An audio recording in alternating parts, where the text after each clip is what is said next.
नमस्कार, मैं हूं नेहा परिहार और आप देख रहे हैं न्यूज 24 एक्सप्रेस। आइए नजर डालते हैं आज को बुलेटिन की ओर। लूणी विधानसभा क्षेत्र के कुड़ी मंडल के रामेश्वर नगर बसनी प्रथम चरण जोधपुर में रक्तदान शिविर आयोजित किया गया। इस दौरान युवा मोर्चा के द्वारा सैनिटाइजर और मास्क बांटे गए। इस अवसर पर लूणी के पूर्व विधायक जोगराम पटेल, भाजपा किसान मोर्चा के राष्ट्रीय मंत्री शैलाराम सारण, राजस्थान युवा बोर्ड राजस्थान सरकार के पूर्व निदेशक ओम प्रकाश बिश्नोई, भारतीय जनता युवा मोर्चा राज्य के प्रदेश कोषाध्यक्ष स्वरूप भूतड़ा, भाजपा कुंडी मंडल के मंडल अध्यक्ष प्रवीण सिंह शेखावत, रक्तदान कार्यक्रम के जिला संयोजक श्रवण राम चौधरी, रक्तदान कार्यक्रम के विधानसभा संयोजक पवन जहांगीर, मंडल संयोजक देव शर्मा, भाजपा पूर्व जिला कोषाध्यक्ष शिवराम ग्वाला, जिला मीडिया प्रभारी रमेश जानी, भाजपा कुंडी मंडल के मंडल महामंत्री रमेश प्रजापति, भारतीय जनता युवा मोर्चा के श्री शंकर जहांगीर, युवा कार्यकर्ता एडवोकेट दिलीप सिंह, रामेश्वर नगर व्यापार संघ के पूर्व अध्यक्ष भूमराज शर्मा के साथ कई पदाधिकारी कार्यकर्ता उपस्थित रहे। कुंडी मंडल के रक्तदान शिविर संयोजक देव शर्मा के संयोजन में शानदार कार्यक्रम हुआ। मुख्यमंत्री योगी आदित्यनाथ ने अपनी टीम के मंत्रियों को निर्देश दिए थे कि जनपदों की स्वास्थ्य सेवाओं के बारे में जानकारी लें। वहीं मुख्यमंत्री ने खुद स्थिति को संभालने के लिए मंडलों के दौरे शुरू किए थे। साथ ही अपनी टीम के मंत्रियों को लगाया था जिससे जनपदों की हकीकत पता चल सके, व्यवस्था को ठीक किया जा सके। इसी के तहत जालौन जिला की प्रभारी मंत्री, यूपी सरकार की उच्च शिक्षा विज्ञान प्रौद्योगिकी विभाग के राज्य मंत्री नीलिमा कटियार स्वास्थ्य सेवाओं की जानकारी लेने जालौन पहुंची, जहां पर उन्होंने उच्च अधिकारियों के साथ बैठक की। स्वास्थ्य सेवाओं को दुरुस्त रखने के दिशा निर्देश दिए। उन्होंने बताया कि कोरोना कर्फ्यू के दौरान लोगों के रोजगार छिन गए हैं, जिससे लोगों को कठिनाइयों का सामना करना पड़ रहा है। वहीं उनको 1000 रुपए सीधे उनके अकाउंट में भेजे जाएंगे। उन्होंने कहा कि जनपद जालौन में 2000 से ज्यादा लोग जिनके अकाउंट में ये धनराशि ट्रांसफर की जाएगी। वहीं कोरोना संक्रमित मरीजों के इलाज के लिए लगातार बेहतरीन सुविधाओं के उच्च अधिकारियों को निर्देश दिए गए हैं। इसके बाद भी कोविड पेशेंट को परेशानी न हो सके, वही गरीब और असहाय लोगों की मदद की जा रही है जिससे उनको तकलीफ ना हो। उनको हम देखते हैं समाज के अंदर, और वो इस कोविड कर्फ्यू के कारण और इस वायरस के कारण कठिनाई में उनके परिवार आ गए हैं, तो उनको भी 1000 रुपए का अमाउंट सीधे उनके अकाउंट में ट्रांसफ़र होगा। और ऐसा अपने जालौन जनपद के अंदर 2000 से ज़्यादा ऐसे लोग हैं जिनके अकाउंट में सीधे ये पैसा ट्रांसफ़र होगा 3 महीने के लिए। और इस तरह से जिनकी इस कोविड कर्फ्यू के कारण जीविका पर संकट आया है, जीवन पर संकट आया है, ऐसे लोगों के साथ न सिर्फ हम वायरस से संक्रमण से और मेडिकल जो इंफ्रास्ट्रक्चर है और उसको लेकर जो ह्यूमन रिसोर्स है उसके सारी चीज़ों की सुनियोजित व्यवस्था के साथ साथ इसके कारण जो जीविका पर भी संकट आया है उसको लेकर भी एक सशक्त योजना रचना के साथ सधे और इसकी बिल्कुल सतर्क निगाहों के साथ हम आगे बढ़ रहे हैं। विकासखंड छतरपुर के अंतर्गत ग्राम पंचायत सलैया में आपदा प्रबंधन की बैठक का आयोजन किया गया। इसमें मुख्य रूप से पंचायत के सचिव, सरपंच, आंगनबाड़ी कार्यकर्ता, आशा कार्यकर्ता मौजूद रही। कोरोना आपदा प्रबंधन पर चली मुख्य रूप से चर्चा थी। सभी ने अपने अपने सुझाव दिए कि किस तरीके से कोरोना से बचा जा सकता है। इसको लेकर सभी ने अपने अपने विचार रखे। पंचायत के सचिव, सरपंच के द्वारा बताया गया कि ग्रामीणों को समझाइश दी जा रही है कि 2 गज की दूरी, मास्क है जरूरी।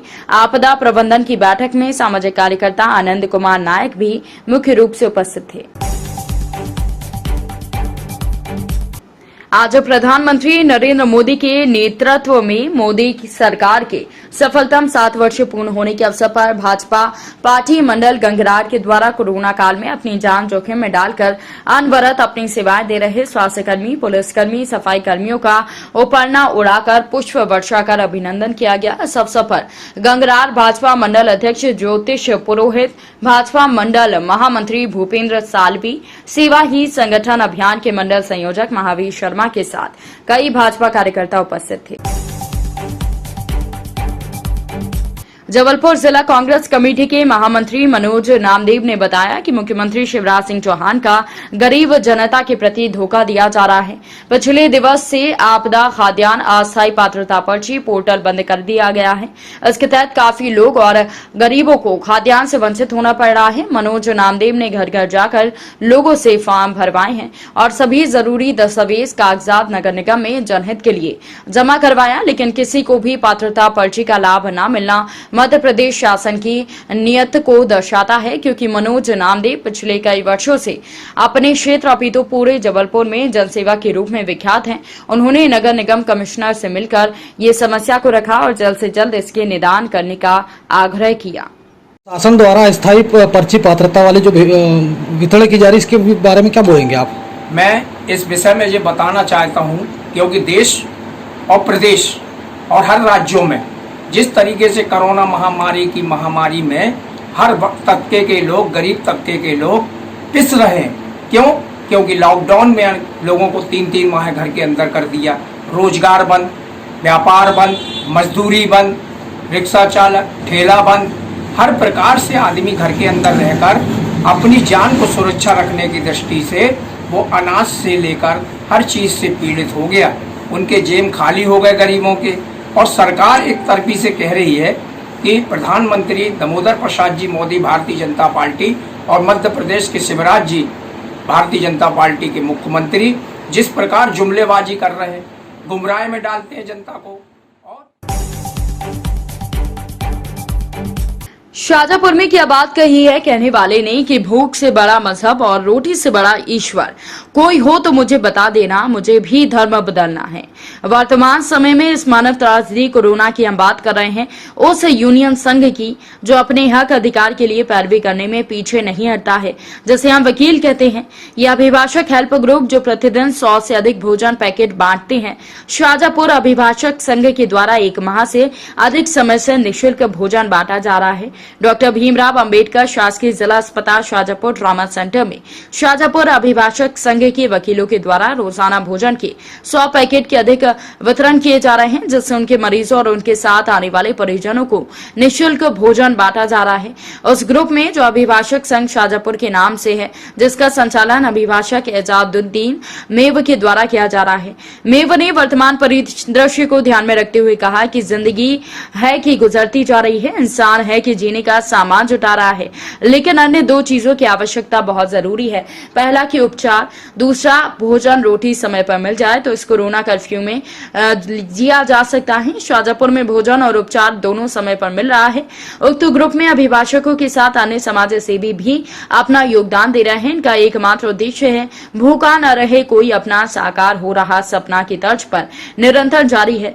इस मानव सेवा कार्य में अभिभाषक संघ के अध्यक्ष अनिल आचार्य, संजय पंटोदा, आशुतोष श्रीवास्तव लाला के साथ सभी अभिभाषकगण जो हैं वो अपनी सेवाएं दे रहे हैं। ये जानकारी जिला अभिभाषक संघ शाजापुर के मीडिया प्रभारी अभिभाषक सईद पठान ने दी है। लॉकडाउन के कारण जिला अस्पताल शाजापुर एवं अन्य अस्पतालों में भर्ती मरीजों के साथ आए हुए अटेंडरों को भोजन की परेशानियां आ रही थी।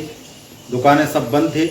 इस कारण इसी परिस्थिति को देखते हुए हमारे द्वारा अभिभाषक संघ के कुछ सदस्यों के साथ मिलकर एवं नगर के सम्मानीय नागरिकों के साथ मिलकर एक अभिभाषक हेल्प ग्रुप के नाम से ग्रुप बनाया गया है। इसमें पिछले 1 महीने 3 दिन से निरंतर लगभग 100 अटेंडरों को निःशुल्क भोजन उपलब्ध कराया जा रहा है, जो कि लॉकडाउन खत्म होने तक के निरंतर चलता रहेगा। धन्यवाद। अखिल भारत हिंदू महासभा ने जनपद सहारनपुर शांकुभरी देवी परिसर, भूरादेव मंदिर, पुलिस चौकी शांकुभरी देवी में जाकर संपूर्ण एरिया में सैनिटाइजेशन का कार्य करवाया। साथ ही सिद्धपीठ संकट मोचन पंचमुखी हनुमान धाम पर भारत से कोरोना के समापन और दिवंगत आत्मा की शांति के लिए हवन यज्ञ किया। इसमें अखिल भारत हिंदू महासभा से अंशुल तोमर, राष्ट्रीय महामंत्री पश्चिमी प्रदेश अध्यक्ष चौधरी विश्व सिंह काम्बोज और जिला संयोजक अंकित काम्बोज, रुद्रा शिवा पंडित, शिवम शर्मा, अमन पंडित, गौरव जोशी मौजूद थे। जी क्या नाम है आपका? मेरा नाम महेश शर्मा है। क्या करते हैं आप? मैं यहाँ पुजारी हूँ। किस जगह? संकट मोचन पंचम हनुमान धाम। हनुमान धाम जो शाकुंभरी स्थित परिस्थित है। हाँ जी जी।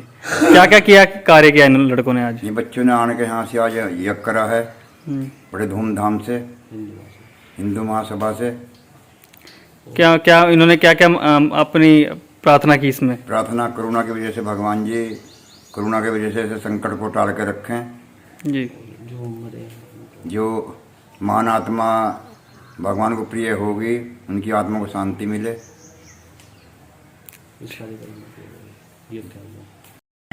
ठीक है करो भाई चलो। कर दी स्टार्ट। आज हम यहाँ पर शाकुंभरी देवी मंदिर आए हैं और हमने भोरा देवी जो माता जी का मंदिर है पूरा सैनिटाइज़र किया।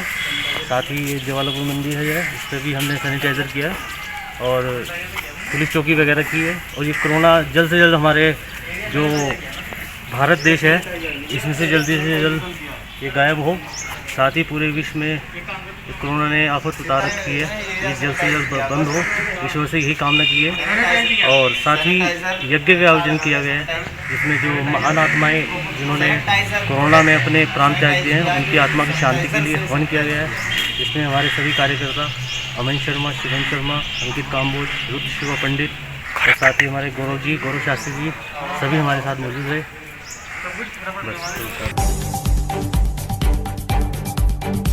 जोधपुर में एमडीएम अस्पताल में रेमडेसिविर इंजेक्शन की धांधली को लेकर जांच कमेटी में जिन नर्सिंग कर्मियों के नाम हैं, उन्हें आज मेडिकल कॉलेज के प्रिंसिपल एसएस राठौर से मिलकर मामले की सही और निष्पक्ष जांच करने को कहा है। नर्सिंग कर्मियों का कहना है कि न तो उनके नाम के बारे में कोई जानकारी है, न ही उन्होंने ये कार्य किया है। समाचार पत्र के माध्यम से उनका नाम का खुलासा होने पर आज मेडिकल कॉलेज के प्रिंसिपल से मुलाकात कर मामले की निष्पक्ष जाँच करने को कहा है। सख्त से सख्त कार्रवाई की जाए, लेकिन जो निर्दोष हैं उनका नाम इस कमेटी में क्यों आया है और जो बड़े रसूख या बड़े नाम वाले वो पीछे क्यों रह गए हैं, ये स्पष्ट निष्पक्ष जांच की जाए। बड़े प्रशासन में जांच की जाए, यहाँ की जांच की जाए। हम लोग सब लोग आगे इस जांच के लिए तैयार हैं। कितने ऐसे कर्मचारी हैं जो आज शामिल होकर आए हैं जिनको लगता है कि हम तो बिल्कुल इसमें शामिल नहीं थे, उनके नाम आए हैं? उसमें करीब 8 से 10 कर्मचारी अभी उपस्थित हैं यहाँ। हाँ, जिनके नाम आए हैं, बिल्कुल उनके नाम आए हैं, जबकि कोई भूमिका नहीं है। पता ही नहीं, हमें कोई मतलब ही नहीं इस चीज़ से। कई तो इसमें कर्मचारी जो 1.5 साल से कोरोना की मरीजों की सेवा कर रहे हैं, निष्ठावान, समय रात देखा ना दिन देखा, और ये कह रहे हैं हमें ये सजा मिली, ये ना मिला हमें सरकार से। 1.5 साल चला। ठीक, अब उनसे बात करो जिनके नाम आए हैं, बताओ। नहीं था, आज संदिग्ध में नाम देखा तो पता चला। हाँ, तो अभी आपने क्या मांग केंद्र आप जाकर मिलकर आए, क्या क्या कहा? अभी तो उन्होंने यही बोला कि अभी हमने कुछ आगे के लिए जांच भेजी है, उनका पता चलेगा। हम स्पष्ट कुछ नहीं कह सकते। हमने कब आपको दोषी माना? हम तो कभी स्टाफ को दोषी माना ही नहीं है। तो जांच दोबारा करेंगे? कह रहे हम कमेटी हाई कमेटी पे जांच करा रहे दोबारा। एक और लो भाई। हम कहेंगे हमारा झूठा नाम क्यों आया? हमने कभी ऐसा फर्जीवाड़ा किया ही नहीं। जो बेड पे टिकट जो पेशेंट था उन्हीं के रेमडेसिविर लाए और इशू करवाए, और उसके बाद में भी ये फर्जीवाड़ा हो रहा है और खातों में नाम आया, बदनामी हो रही है, दिमाग से पूरे टॉर्चर किया जा रहा है। लेकिन ये क्यों? जांच की जाए और हमें निर्दोष साबित किया जाए। आपको लगता है बड़े लोगों को बचाने के लिए आप लोगों का नाम दिया गया? जी हाँ, बिल्कुल लगता है, बिल्कुल लगता है। नहीं, ऐसा भी एक ऐसी चीज सामने आई थी कि जो डॉक्टर एडमिट नहीं थे उनके घर पे इंजेक्शन गए, ऐसे भी होते? जी गए। कितने लोगों गए होंगे? जी है ना, डॉक्टर के गए थे, डॉक्टर सुरेंद्र थे, उनकी भी मदद की घर पे, और उन्होंने बोला भी था। हमने तो साफ कहा कि आप अपनी मदर को यहाँ एडमिट करवाइए और टिकट बनवाइए, तो हम यहाँ ट्रीटमेंट करेंगे। बट हम अपने नाम से इशू करवा के आपको नहीं देंगे। अगर है तो आप जाने और डीडीसी वाले जाने, आप करवा सकते हैं, लेकिन हम फिर भी उन्होंने उठाए, फिर भी गए? जी गए। सबके लिए है, सबके इशू कराने के लिए स्टाफ की जिम्मेदारी इन्होंने लगा रखी थी कि स्टाफ ही लाएगा, स्टाफ लाता था। अब हमें यही पता नहीं, हमें तो सुबह में न्यूज़ पढ़ रहे हैं तब पता लग रहा है कि हमारा भी नाम है। हमारा नाम क्यों, किस चीज़ के लिए? क्या जिन लोगों को संदिग्ध बताया है, क्या कमेटी ने उनका पक्ष लिया? किसी ने बोला कि जांच में? हमसे एक बार भी तो पूछते, अगर तुम्हारा नाम है भाई ये है तो हम उनके सबूत पेश करते ना, चाहे हम टिकट जमा हो गया, हम टिकट वापस निकलवाते कोर्ट रूम से, हम कुछ भी करते, उसके बाद ही तो हमें दोषी ठहराया जा सकता है। आपको कोई पूछा नहीं? आपको किसी को? मुझे ही नहीं, किसी को नहीं, किसी से नहीं पूछा गया, किसी कुछ नहीं पूछा गया। किसी से ये बात कितनी सही है कि यहाँ के जो डॉक्टर्स थे वो अपने परिजनों का खुद के नाम के इंजेक्शन घर ले जाते थे एडमिशन बता के। देखो जो जांच बैठी है 17 तारीख के बाद में हर जगह डीडीसी की सील लगाना करना ये शुरू हुआ। 17 से पहले अटेंडर भी लाता था रेमडेसिविर, अटेंडर भी लाता था, कोई भी लाता था किसी भी वार्ड के लिए, कोई ज़रूरी नहीं था, फिक्स नहीं था उसमें।